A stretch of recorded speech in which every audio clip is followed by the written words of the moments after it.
Yo, this is Genetics. This is another YouTube guide, this time for Horus. Horus is a warrior in Smite. He deals physical damage.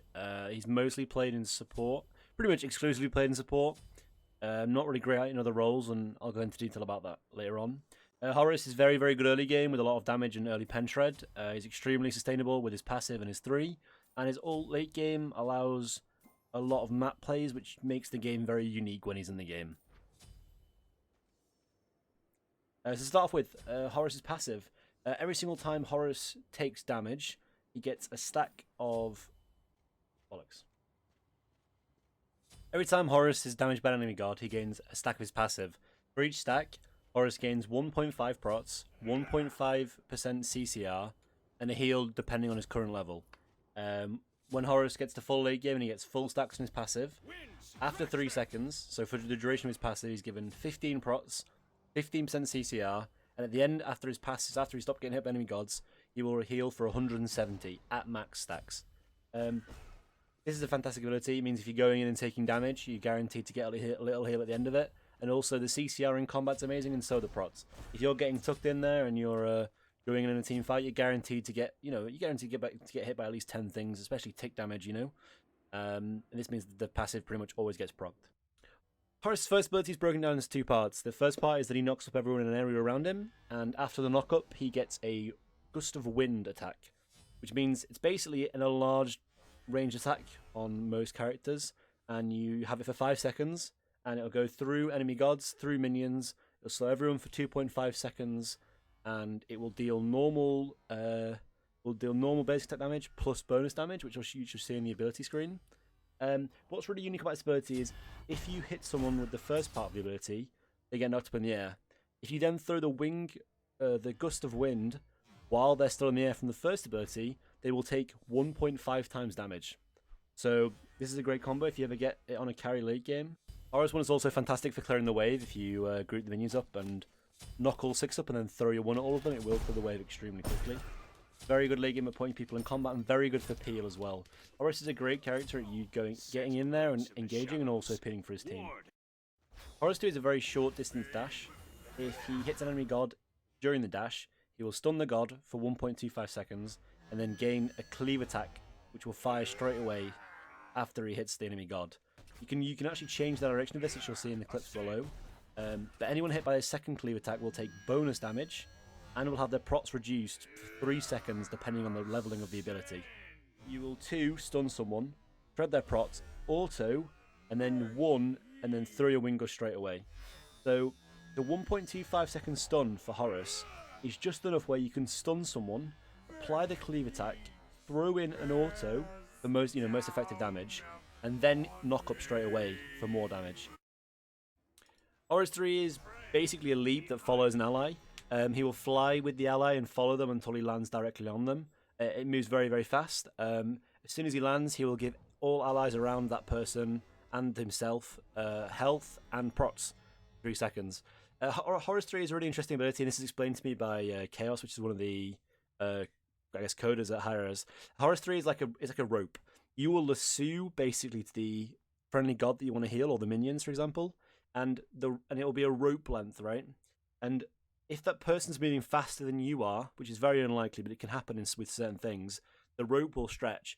There's a certain distance that the rope can go before it snaps. So you can actually follow certain ultimates in the game. For example, Mercury Ult, there are certain interactions with Mercury where you can follow the full thing, but it's extremely hard to time, and I cannot do it, and I don't think anyone else can either. But there's a clip, there should be a clip coming up where you can see me following a blinking Sobek after I throw the 3, and it keeps following him.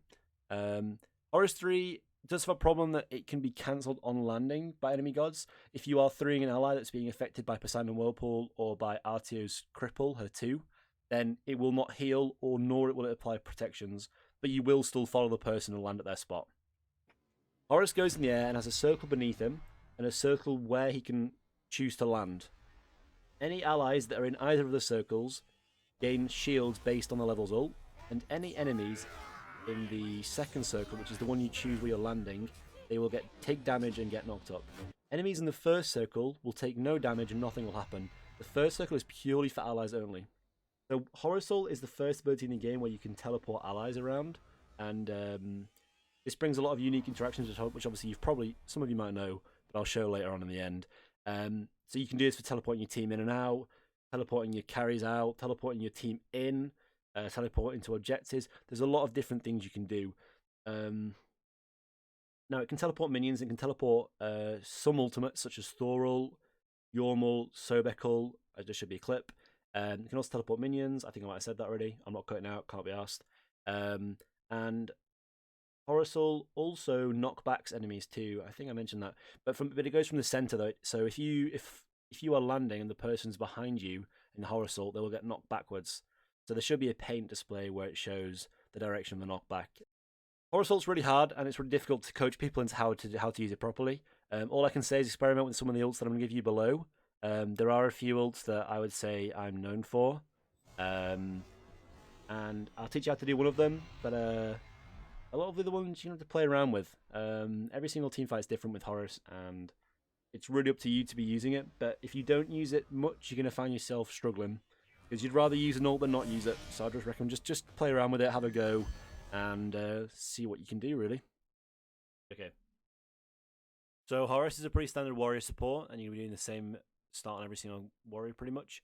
Guardian's Blessing, Boots 1, 4 health pots, and a hog. Horus 2 is what you start with pretty much every single game. Never start with the 3, and the 1 you can start with, but it's kind of weird. I don't like it personally because the pen tread's not there, so your early game's a lot worse.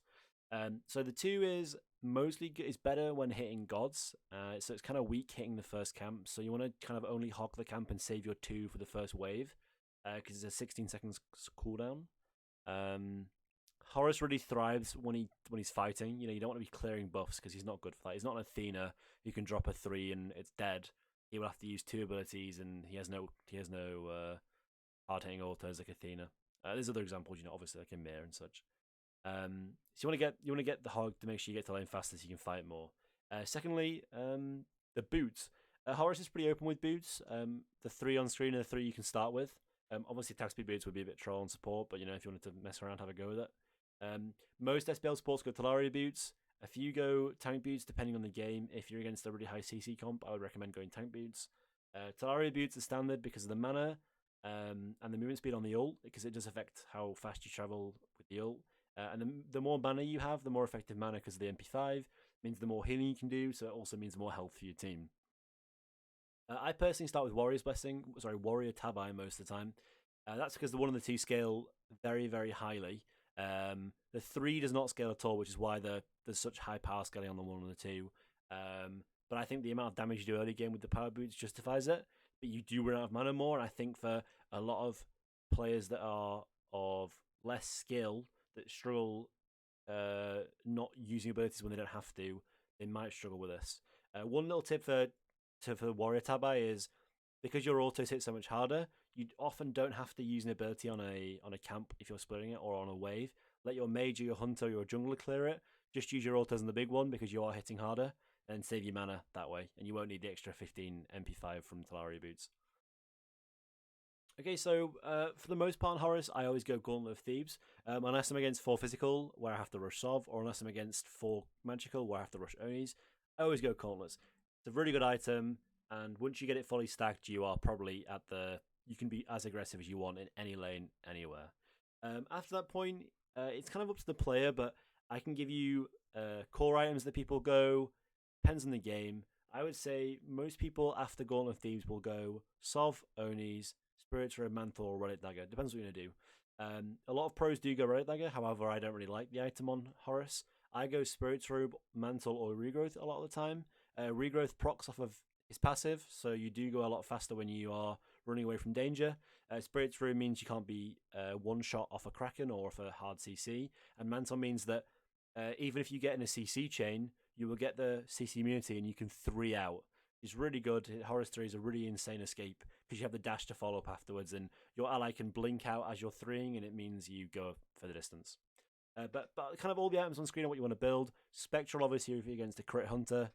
Shoguns, if you're trying to do an objective. So if you've got double hunter or a soul and a hunter, Shoguns is probably pretty good. It does give a lot of good stats, but there's no damage mitigation on there, which supports really need. The relics you want to go, they should be on screen. You want to go Blink Frenzy every single time. There's no reason going anything else. You know, you need you want the Frenzy for the objectives and for the Phoenixes, and you want the Blink to engage. Horus is a perfect Blink engage god. You should just be playing on those 2 relics every single time. Upgrading the Blink early is probably a good thing, and upgrading the Frenzies as well. They both become considerably better once they're upgraded, because they reduce cooldown on Blink, and also the massively increased damage on Frenzy. It's insane, the penetration and the duration increase. So, as I discussed earlier, of the Horus leveling, there'll be a few slides on screen, I think. The standard is that everyone maxes their 2 before they want to start putting more points in their ult. So, personally, I do it differently. I max my 2, and then I max my 1. Obviously, you want to level your ult once, and you want to level your heal once, but it means that if I walk up to a jungler, and I hit them with a 2, and then an auto, and then a 1, I'm going to be taking them down to 20% HP. Obviously, if you're against a heavy poke comp, you might want to consider leveling your 3 over your 1. And also, if you're finding a lot of value from your ultimates, which I don't think a lot of players are, which is why I'm suggesting not to level it anymore, you can level the ult, but it's typically... Horus Ult is probably one of the hardest ults in the game for newer players to understand, because it's not only you that has to use it, it's your team that has to use it, right? If I level Horus Ult and no one gets inside my ult and they run away from it, then all those points that you've put in the ult are useless. You know, you'd rather put it in the 1 where you can actually do some more damage. So there are 2 level orders there for those specific situations, and that's the building and the leveling. Alright, so I'm going to try and give a little on-the-fly tutorial on how to do this Horus Ult. You should be doing it from mid pretty much every single time, because it means you've got 2 options to go. You should only do this Horus Ult when you have pretty much every single tower gone, because then it means you can go to mid, left, or right. For the most part, I've gone to the right Phoenix, because most people hover towards the left, because most people, when they're sieging, go towards Duocide Phoenix because it's furthest away from Fire Giant. That's why most pros go towards left, is because, let's say you get left Phoenix and you will die for it. On the next Fire Giant fight, you will still have the advantage because someone has to stay in left, which is further away than Fire. Furthest away from Fire Giant. Okay, so if you want to be ulting from this, pretty much this range here, pretty much the tower range, you can ult from anywhere, and you want to kind of be ulting in this line here, so where the minions follow is this kind of curve. And whatever I look for is I look for minions to be crossing this here, pretty much. So as soon as I see them cross that crux there, I go in the air. I'm looking at my minimap right now. You see them? They've just gone to tier 2. There we go. And as I'm landing, we're going to see pretty much the entire wave get in. Yeah, so the only reason they didn't get in there is because of the other wave blocking them. Yeah. But here would be a free Phoenix if I brought your entire team with you. So the reason why this is so strong is because when you teleport minions, and it removes all backdoor protections. So if you bring yourself in 1 carry in late game, you're bringing in a full wave and your carry to Phoenix where they haven't got time to respond. There was a clip from his scrim when I was trying off Reunited, which shows the enemy's reaction, which is Renegades. It shows them reacting to Horus Ult in a comp game. There's also there's a plethora of clips there that show different uses that I've used for Horus Ult in comp play that you can do yourself. Sanguine's gonna be there. They're gonna take the fight. I like the play they're going for. 3 levels, now 2 levels in favor of the mid laner, Shinto. Raijin gonna have an insane power strike. Ethereal Staff already online. He's gonna be even harder to kill than he once was. He's gonna get some more books online. I imagine there's gonna be a Soul Reaver. But United on fire? But look at what Variety's doing. He's posturing around the Fury, so Sanguine must think there's a fight there. And now Sanguine backing up. I don't damage on these objectives to where they can feel comfortable starting up a slight gold lead now as well. They've made up for a lot of the experience deficit, but look at this play they're making with Genetics. He's heading over towards Fire again, and they're yet again going to try and trick Sanguine and burn the objective, and look how quickly they're bursting it. They don't even use Kraken for confirm, it's just to take it. Unwilling to fight on the left side anyways. 2-2, Julio now looking to strip for his jungler. Maniac trades out the ultimate to avoid the stun, and now the fight's going to come back. What? It's going to be the place. Simplicity. Ways to set their march. Genetics going to take a couple with him. Land on the right, Phoenix. Look at that play. Haha! Frenzy is popped. Look at my left. I'll go to the right. That's the end of the guide. I hope you enjoyed some of those clips at the end there. Yeah, it's hard to explain without giving too much away, but there is a lot of uses for Horus Ult, and I think you should give some of those a go. Especially the Phoenix one. It's very good. And just play around the character. You know, the god's extremely high level, high skill cap, and yeah, have fun. Let me know in the comments below what I can improve on again, and also what god I should do next, because I'm kind of stuck after Terra Horus. Kind of my main two gods kind of out the way now, so it's up to what people want. All right, thank you. Peace.